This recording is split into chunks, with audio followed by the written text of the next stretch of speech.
Ho vaig fer perquè crec amb la necessitat de, no tant de reinventar, sinó de reenfocar els negocis que ja fa uns anys que estem rotllant. I en el meu cas jo soc una persona molt inquieta i tinc moltes idees, a vegades crec que les tinc desgavellades i em necessitava posar ordre. Doncs per reflexionar i pensar molt de on volem anar i pensar que una empresa no sol obrir la porta, sinó que has de tenir una reflexió molt important abans d'obrir la porta.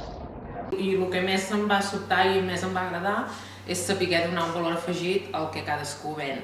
O sigui, unes arracades no és només unes arracades, és un article que fa aquella persona que se senti millor, que se senti més guapo, no sé, és unes sensacions i unes coses que has de transmetre i has de saber fer-ho viure al client. Dir, ostres, que demà tinc el curs, que bé, no? Perquè passava el matí volant i era interessantíssim.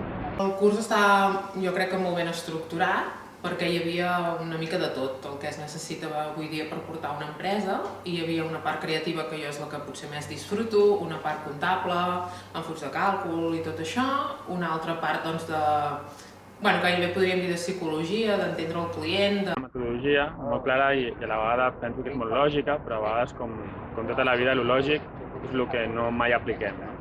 El fet de fer-ho durant uns llargs mesos doncs fa que també agafis molta confiança amb els teus companys de classe. El professorat es nota que és el dia a dia, vull dir, no t'estan explicant uns mètodes i unes coses que dius això sí, poder sí, però ara no toca això, sinó que és una cosa que ells ho veuen i la viuen i nosaltres la vivim l'endemà de la classe i la vius a la botiga. Una de les conseqüències del curs ha estat pensar en que necessitàvem més tenir una botiga, una empresa conceptual.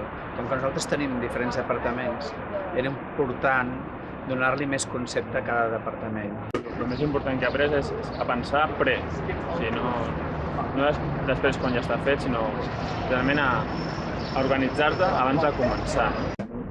Hi ha un abans i un després d'aquest curs.